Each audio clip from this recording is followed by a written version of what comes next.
Hello everyone, this is TipTop Gaming here today with another Magic the Gathering video. Now in today's video we're going to be going over the top 10 most expensive cards in MTG. Now you might notice I did, or in MTG Standard, not just MTG, sorry about that. You may have noticed I did a video about this, I think 2 weeks ago. However, in that one I did not include foils or alternate styles of things. So in this one I did, so we're going to get to it. So, number 10 is Oko, Thief of Crown. So, let me clarify.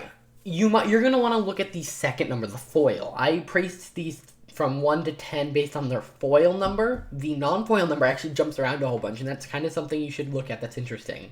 So, as you know, Oko, the Menace of Standard, he was the most expensive non-fancy card in the game, and he makes it here at number 10 in foil at $80. So if you pull a foil Oko, consider yourself extremely lucky. There's not much to say, I already talked about him. Number 9 is a surprising one with the Cauldron of Eternity. Now, this is a mythic, what some people are calling deck topper, or box topper, cards, and it's $82 in foil, or $10 in not foil. So you can see a very major price difference. People only want the foil, and I have a prediction for that. I think the reason for that is that if you're going to go out and get a style, then you're going to go get the foil style, because you clearly tell what's going to happen. So, or you clearly want the foil, like, bling, because obviously you care about the alternate style. Number 8 is Rankle, with $84 in foil and $19 without foil. Again, especially with legendary creatures, I feel like legendary creatures see this more, because if you're going for your commander and you're going to go get a special style for them, well, might as well get it in foil. Although I'm not sure if that's true anymore with this giant price gap, I feel like that's probably why these are like that. There's also less of them, so that's another reason. Now, Questing Beasts. This is $35 normally, and $89 as a foil. So, that's fascinating. Questing Beasts is a very good card. You're starting to see the non-foil price kind of rise. The foil price is staying around the same price. So, the reason I'm doing this video is so if you see any of these cards, you know, hey, that card's actually worth something. And so you can get it. Then we have Gilded Goose, which is $20 regularly, not regularly. The extended art is $20, and then it's $90 foil. So, again, pretty standard card. This one isn't mythic, which is interesting. However, it's seeing a lot of play, and you'll notice that green kind of dominates this list. Next, we have Fabled Passage, which can be green, which is also $90 foil. However, it has the higher non-foil price, so it put it above Gilded Goose.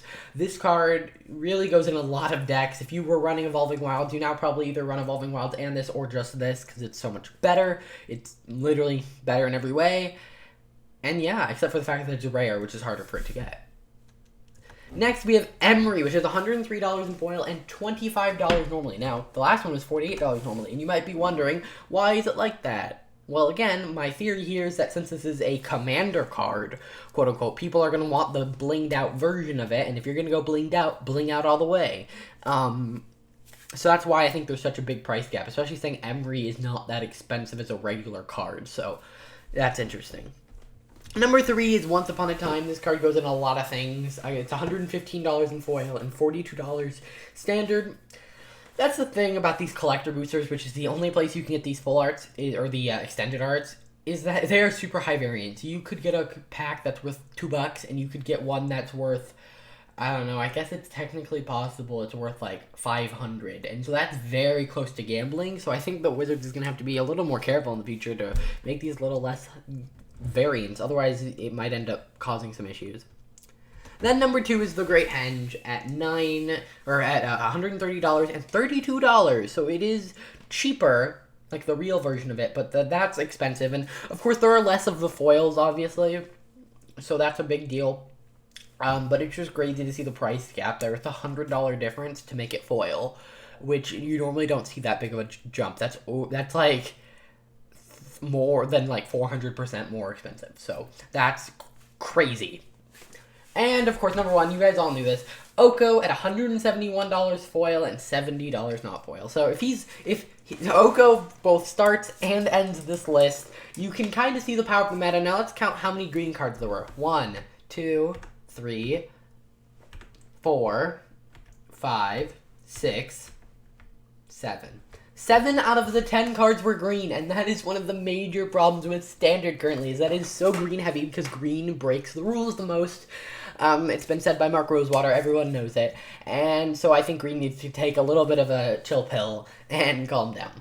Alrighty guys, that's it for this video. I know it's been a shorter one, but I thought this would be an interesting thing to look at, so if you're opening collector boosters, you know what to look for. It's very different. I was expecting it to basically be the same cards that were the top of Throne of Eldraine, just with a higher price tag, but they actually ended up being different, and I think that's due to Commander and outside formats. Alrighty guys, that's it. See you guys in the next one. Bye.